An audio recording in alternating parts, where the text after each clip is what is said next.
This is the Elevate Construction Podcast, delivering remarkable content for workers, leaders, and companies in construction wanting to take their next step.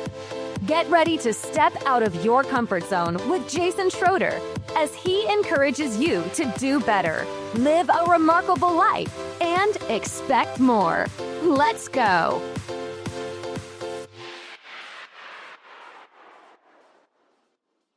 Welcome to the Elevate Construction Podcast, where we provide insights, solutions, and training for the entire construction industry. And we are just getting started. My name is Jason Schroeder, and today's podcast is about how you can support the team. This is episode 10 in a series of podcasts about team balance and health. There will be one more after this, and then we will get back to normal content. So, a quick request, please provide a review of this podcast on whatever platform you're using to listen to it. We mention a lot of books, but we have thousands of topics not from books, and all of this content comes from real life experience. We're simply sharing all of the source material and just giving you everything that we can from the lessons learned from history. So let's do two quick announcements and then we'll get into the content for today. So next week, again, like I said, we'll be back on a normal rotation and we will start to include scheduling, lean, and IPD. Also, we have a lot of really cool interviews coming up. 3 of them that I know you're really going to want to listen to. These are high profile people whose books you've probably read. So look for some interviews coming up. So that content will be coming out soon. The other thing is on LinkedIn, we will start to produce free content by video, and also the website, blog, book publishing, and training will be available within the next month. So those are some announcements. Also, why listen today? Do you want to get your own house in order first with this whole teaming thing? Do you want to know how you can contribute to the success of the team? Do you want to give answers about how others can contribute individually to the team? If any of those things sound familiar or they are pertinent to your circumstances, then let's do this. You're going to have a good time today because we have some great content. So here's a quote. So many people are so concerned about being socially conscious and environmentally aware, but they don't give a second thought to how they treat the guy washing their car or cutting their grass. Now, I chose this one because it has to do with who we are, it has to do with humility, it has to do with how we treat people, and it has to do with our character. So let me read that quote again. So many people are so concerned about being socially conscious and environmentally aware, but they don't give a second thought to how they treat the guy washing their car or cutting their grass. So I'm going to tie back to this quote, but to me, that quote is indicative of the fact that we have to be somebody in order to support the team. We have to have good character. We have to have certain qualities. We have to be the right ideal team player and show up in the right moments at the right time with the right things within that team for it to succeed. So let me tell you a quick, I don't know if it's a story or if it's a little bit of an overview, but I read a book called The Ideal Team Player, and this is from Patrick Lencioni. And I'll only mention 3 other books before I'm done with this teaming series, and then we'll get back to all of the normal content for how to be great builders in this industry, and probably mention some more books. But this is the fourth to the last book that I'll recommend, and it's called The Ideal Team Player. I read that book, and it talked about the fact that employees have to be humble, hungry, and smart in order to be an ideal team player. The book is written fantastically. It's written in a story format, a really nice format. And these stories deal with consultants. They deal with construction projects, with construction companies. In fact, this story right here in particular with the ideal team player totally pertains to us in construction. Fantastic book. So I started to notice these qualities, and what it did is it kind of gave me a Rosetta Stone for everything that's ever gone wrong in hiring or in leadership deficiencies or when we have difficulties with employees.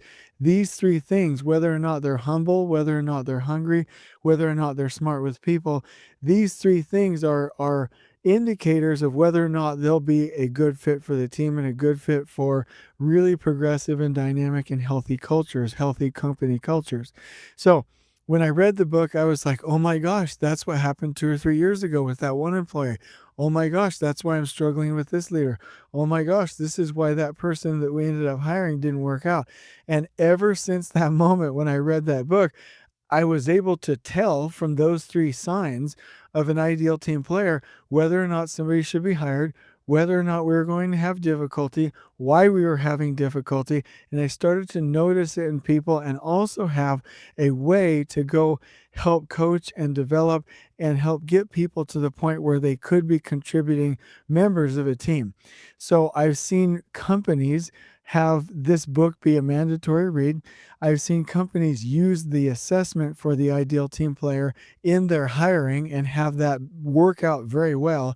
I've also seen this used in performance evaluations. Now, I will tell you one quick little story, and I can't mention names. I won't mention names, but I was so enthusiastic about hiring for this key position and we needed help. We needed help so badly. And we were trying to hire this person, and he or she, I won't even tell you the gender, it was not really up to standards for humble, hungry, and smart. There were some issues with the smart with people. There were some issues with the hungry piece, and I just ignored it. I was like, "Hey, we've got to hire this person, and we got to ignore this." And then a couple months down the road, sure enough, we had to make other adjustments because it wasn't working out. So when we fail to realize what an ideal team player is, fail to use this model, and we ignore the key signs of an ideal team player, I think, and you may think differently, but I think we're going to get in trouble. So let's talk about these three. So I'm referencing the PDF from www.tablegroup.com, which is Patrick Lencioni's website, and I have the PDF here for the ideal team player, and so we're going to cover a couple things right now. And this is the only part that I'll read, so bear with me. Humble. Ideal team players are humble. They lack excessive ego or concerns about status. Humble people are quick to point out the contributions of others and slow to seek attention for their own. They share credit, emphasize team over self, and define success collectively rather than individually. Hungry. Ideal team players are hungry. They are always looking for more things to do, more to learn, more responsibility to take on. Hungry people almost never have to be pushed by a manager to work harder because they are self motivated and diligent. They are constantly thinking about the next step and the next opportunity. Smart. Ideal team players are smart. They have common sense about people.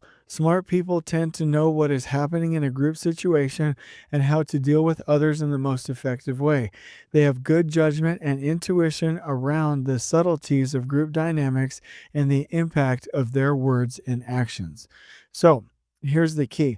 We have to have ideal team players to basically have that pay to play minimum standard so they can fit into a team that has removed the 5 dysfunctions, so they can fit into a team that has the advantage of leadership and scaled communication, so they can fit into a team without silos, politics, and turf wars, so that we can use all of these wonderful bits of information in these podcasts to go do great things. So I think that it's very important that we do the right thing here, that we hire appropriately, that we do performance reviews, and that we coach based around these virtues. Now, let me go into a little bit more information. The first and most important virtue of an ideal team player is humility. Now, real quick, from my perspective, like you might not think, using me as an example, and I'd use somebody else, but nobody else is here, so I'm going to use me. I don't look humble. Like if I'm at a training, I'm pretty confident. I don't usually act humbly, but if it comes down to like, hey, we need Jason to do something for the good of the team, I'll go do it. Like I'll unplug a toilet, I'll go do cleaning, I'll do menial chores, I'll go sweep, I'll do whatever you need me to do because I'm in it for the team. That is probably to me the most important definition of humble. And it's not, do I act humble? In fact, one time I worked with a project manager that acted like he was humble. But one time I was like, hey, we've got a toilet clog. Will you come help me? And he's like, I'm not going to clean the bathrooms. I feel like what you're willing to do for a team is more indicative of humility than how somebody is personified, how they act. Now, if they act and really aren't humble, then there's a problem. But I just don't be fooled by that. See what they're willing to do for the team. A humble employee is someone who is more concerned with the success of the team than with getting credit for his or her contributions. Now, hungry. The next virtue of an ideal team player is hunger, the desire to work hard and to do whatever is necessary to help the team succeed and to help themselves and to progress in their career and to go get the learning and to go do training and to go do hard things and to go spend the time.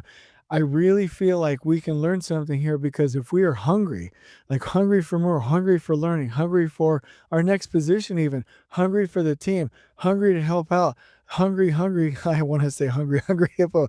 Did anybody else like start to think about that? I'm so programmed from being a kid. Sorry. All right, so hungry, not hippo, but hungry. So these employees are self-motivated and diligent. They volunteer, they don't have to be pushed. And then finally, smart.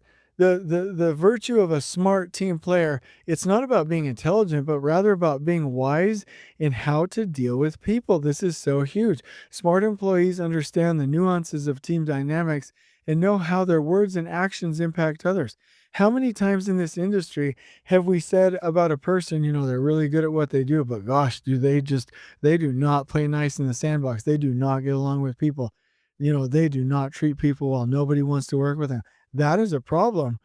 And we can overlook that, but I wouldn't recommend it. I think that we need to hire and coach and review people based on these things and say, hey guys, you have to be smart with other people. You have to be smart with other people. So here's really quickly the last thing that I'll read from the PDF. Here's the big payoff.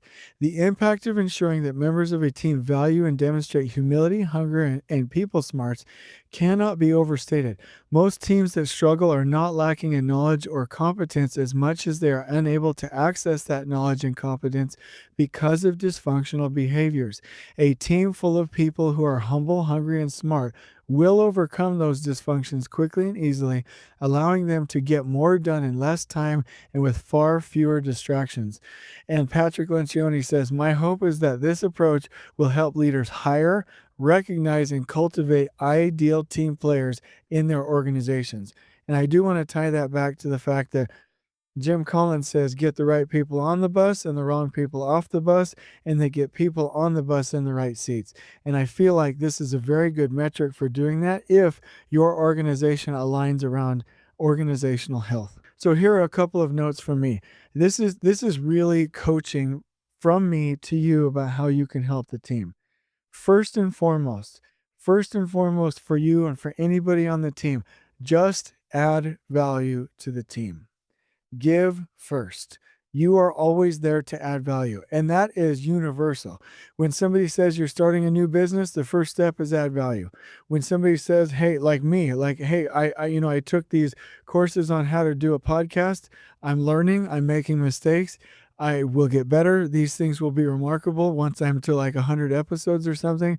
Maybe it'll take even longer. But the first advice is to add value. I'm giving free content, taking of my time to go do these things for the benefit of others.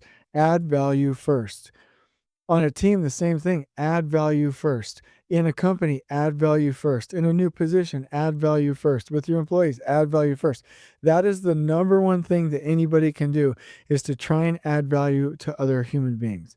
The other thing is, stop hearing the negative talk from others and yourself when it comes to you doing the right thing and performing. Now, if somebody's coaching you and saying, like some people will tell me, hey, Jason, you're a little bit pushy right now, or you're speaking up too much, or hey, you talk too much in this meeting, that's coaching. That's not negativity. But if somebody's like, Jason, you're never going to get this podcast off the ground, or if somebody says, you'll never be able to start a company, or somebody says, you're not doing, you can't do this thing that you want to go do, that's negative talk. And sometimes other people say that talk, and sometimes our own minds, my mind will say negative talk. We have to shut that out, because once we stop hearing that, everything gets remarkable. That's when life gets remarkable. I heard that from Gary Vee, and you have to hear me on this one. Shut out the negative talk, get to work, and go do remarkable things. Be effective, take some risks, stop hearing it from yourself and from others. Take the coaching on the way, but keep your motivation, keep your passion. The other thing is you must raise your thermostat to everything you do or in everything you do. That means if you're going to do a podcast, your thermostat for excellence needs to be set high. If you're going to do safety, your thermostat for excellence needs to be set high. If you're going to go do project management work, your thermostat for excellence needs to be set high. If you're a foreman or a worker in construction, the way you clean your area, the way you finish it, the way you wipe it down, the way you install it, your thermostat needs to be set high. If you do that, you will do quality work that will support the rest of the team. What I mean by thermostat, if you haven't heard any of my previous podcasts, I heard this on Secrets of a Millionaire Mind. If you turn the thermostat to 70 degrees and a winter storm blows in, but you then shut the doors, it'll go back to 70 degrees. Then you light a fire and in the fireplace and it gets to 85, and then the fire goes away, it'll go back to 70 degrees. The thermostat will bring everything back to its original set point. So is your set point set to excellence? Is your set point set to perfection? Is your set point set to really high standards? And if it's not, you're going to let down your team, because really it doesn't matter what, and man, this is already such a good podcast. I'm doing such a good job. Okay. It doesn't matter where your set point is. You have to rise to the highest set point of your team. And if you don't have a high set point on your team, you have to become that set point on your team. Bottom line, that has to happen.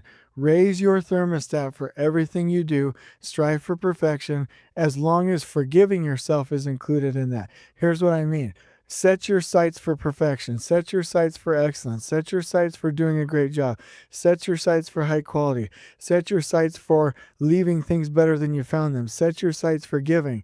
But if you fall short, you also have to have a high thermostat, a high set point for forgiving yourself.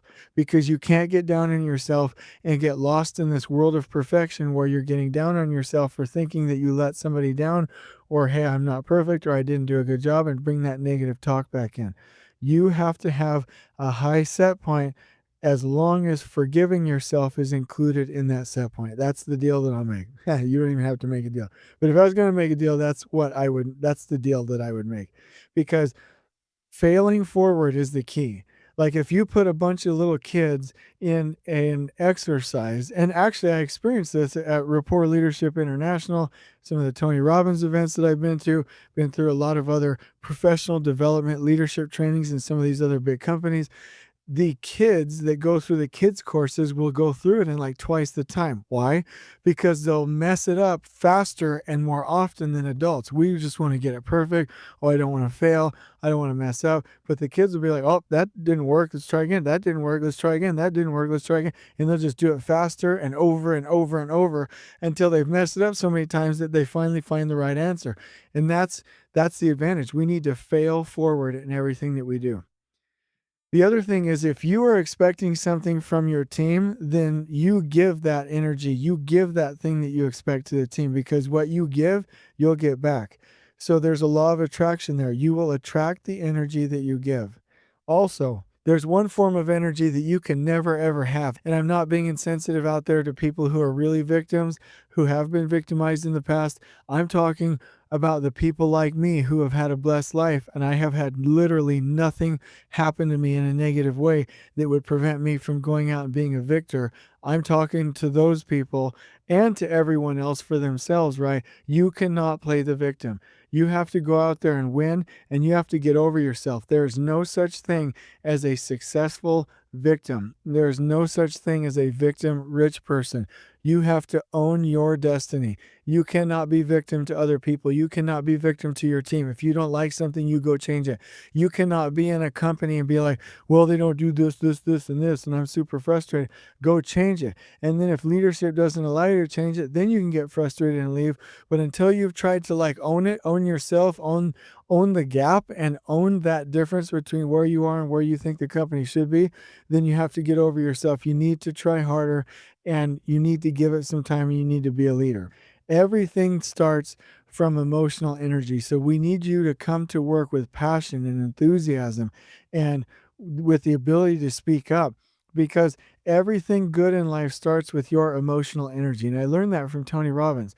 If our bodies aren't feeling good, if we're not feeling, chest up, shoulders back, ready to go, if we're not doing some positive self-talk, if we're not doing the things that we need to do to have that emotional energy, then we are suffering, and we're in a bad spot, because we have to feel, in order to do anything, in order to get somebody to go do a program, in order to motivate your team, in order to speak up in your team, in order to hold somebody accountable, in order to set goals, in order to argue and debate, in order to go bless and give first and go the extra mile and do these things, you must feel it. You can't just think it, you must feel it.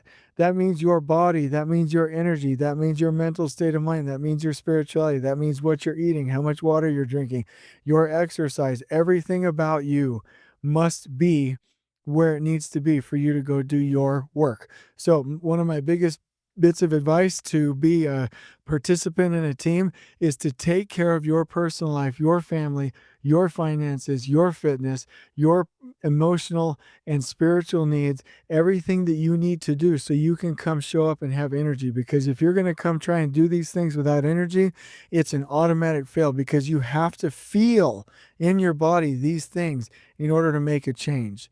Because information plus feeling equals the change. Information doesn't equal the change, right? Knowledge doesn't equal the change. Information plus feeling equals action equals change. And you just have to be able to get that done. And so you need to take massive action, and low energy isn't going to get you there. Low energy is suffering. You need to be happy. You need to be high energy. You need to be taking care of yourself. You need to be fulfilled. You need to find your passion, because your body is the channel your mind is tuned into that will deliver your results. And the bottom line is you have to free yourself from suffering. You have to free yourself from low energy. You have to free yourself from misery in these different aspects of your life if you want to show up really good at work, which is the purpose of this podcast.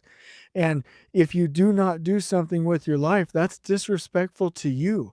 Like Eric Thomas always says, you owe you an apology. You owe you an explanation. If you don't go out there and give your life the best that you can give, if you don't go give your life everything that you have, if you don't give yourself that energy, if you don't take care of your body, if you don't take care of your happiness, you don't take care of your fulfillment, and you don't give your mind a channel, meaning your body, through which you can get these things done. So you need to free yourself from suffering. It's not okay if you're suffering.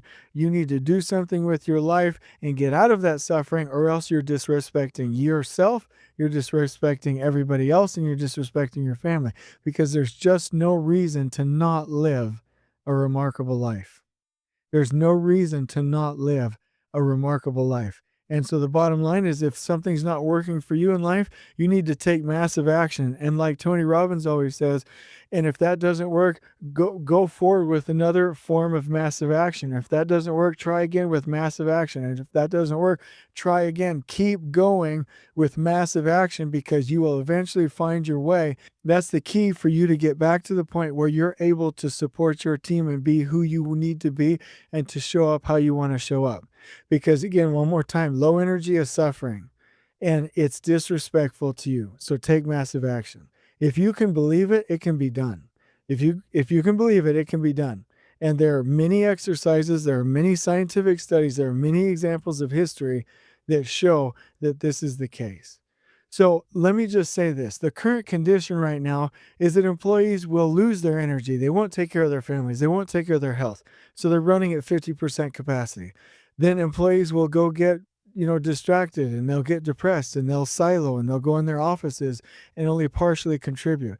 Or they don't step up and speak out and be with the team. So then they start to feel isolated, or they don't feel relevant, or they don't feel like they're able to measure their goals. There's immeasurability, or they feel like nobody knows them personally, and they don't reach out and ask for these things. And then walls go up, and then secrets are held, and then information isn't shared.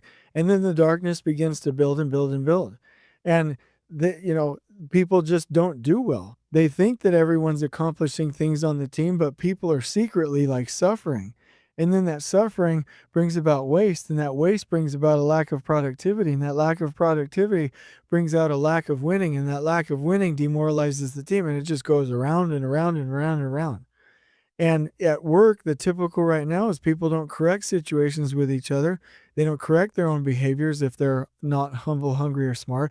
Nobody coaches them actively. They weren't hired based on those principles, and they get into a role that isn't fulfilling for them. Now, here's one little sidebar for me. Sometimes at work, there are times where you have to write somebody up, or where you might have to terminate an employee. And sometimes people will say to me, "Hey, Jason, that seems really harsh." And I'm like, "Well, hold on. Jim Collins was very clear about this.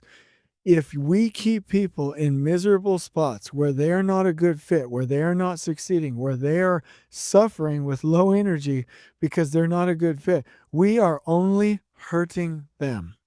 So what better thing could we do than to coach them, and then if it doesn't work, to give them an opportunity to go work somewhere else where they can be fulfilled, where they can be successful, where they can fit in, where their strengths and abilities can be leveraged. And better yet, do it while it's a good economy to where they don't have to suffer. That is the most loving and respectful answer. I remember there, and I won't mention names, but there was an employee that I worked with quite a while ago, and we were on this great job together, and he did this one position that he'd been doing for 3 years. And then I checked back in, and he was doing the same position for another 5 years. And he's been now in that same position for 10 years. I think it's an office engineer. I think they probably finally promoted him to an assistant superintendent, but this guy's miserable. And the company won't say anything. And the company won't coach him, and they won't lay him off. They won't terminate him, and they won't do anything. So he's just stuck. So literally, his life is being wasted. His family's time is being wasted. Their opportunities are being wasted because nobody will say anything. And that is not love, and that is not respect. We need, we need 100% to do the right thing, to get people on and off the bus as appropriate, and to get people in the right seats. And if they're not doing well and they don't correct it and they're not responding to coaching, we need to fix the problem. Because if people are not humble, hungry, and smart, they're not going to be able to contribute to the team that we need, and they will not be able to go to the next level with team performance and effectiveness. And so basically, the failure of being able to articulate what the problem is usually what's going on. And so now we have this book, The Ideal Team Player. We have this model, this pattern, this PDF that you can go download. Fantastic. Let's go get this done. Like, that's an awesome thing that we can do. So here's the solution. Know what an ideal team player is. Really dig down. Go download that PDF, read the book, whatever. Coach for performance. Hire based off of these principles. Hold each other accountable and correct situations based on these principles, and do not tolerate a culture that does not support the ideal team player. Do not continue to allow a culture to form where we allow people who are not humble, not hungry, not smart to thrive. And we want everyone to thrive. So what I mean by that is, if somebody's not doing those things, let's help coach them to succeed and to thrive. But if nobody's coaching them, we don't notice this, and we know, hey, there's a problem there, but we're not going to address it. That's not thriving. So let's go correct situations and get it done. Hold each other accountable. So the tips and tricks are, just like I said, use the assessment while hiring. Use it for you. Go do the assessment. There's an assessment on the website. And if you have things that you need to work on to support your team, by all means, let's go do it. And also use it for coaching. So I'll leave you with a challenge. Read the book or download the PDF. Assess yourself and set goals. And if you notice some things you want to work on, put that on your goals. Put that on your to-do list, your effective to-do list. Put that on your leader standard work, somewhere where you'll do something with it and accomplish further success. And use this as a rallying cry for cultural creation. Because again, culture is determined by micro behaviors and the beliefs of a team.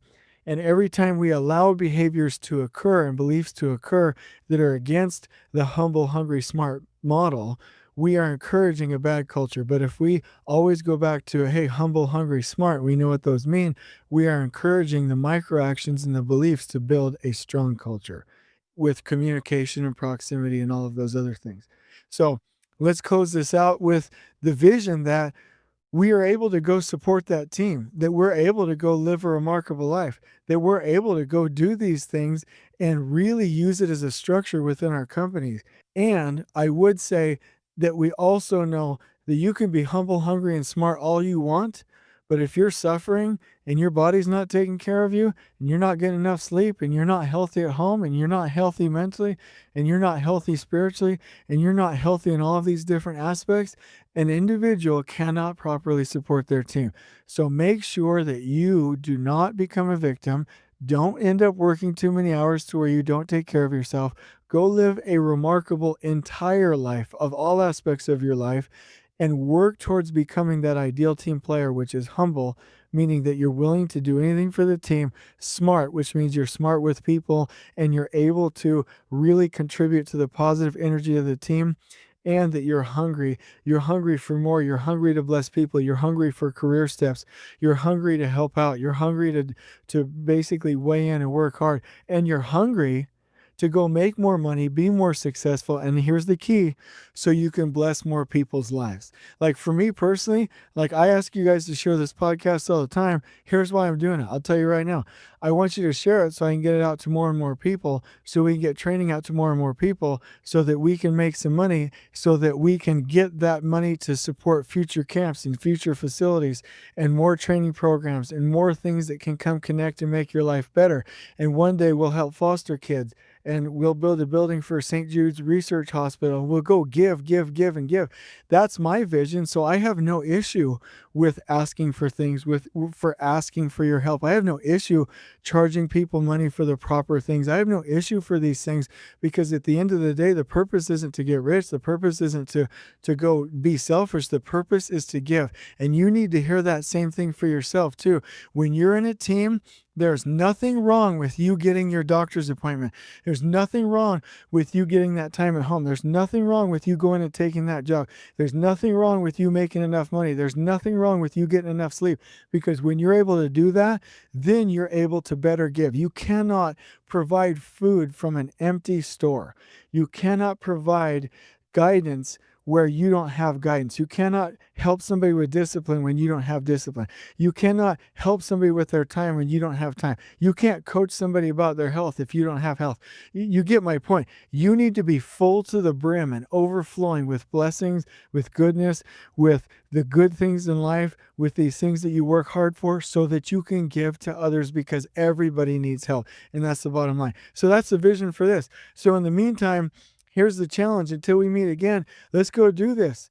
Let's go work on being humble, hungry, and smart. Let's go put some of these things into our organizations to help us. And let's go start creating these cultures. On we go. Please join us next time in elevating the entire construction experience for workers, leaders, and companies coast to coast. If you're enjoying the show, please feel free to share with your construction colleagues and help us spread the word by rating, subscribing, and leaving a review on your preferred podcast listening platform. We really appreciate it. We'll catch you next time on the Elevate Construction Podcast.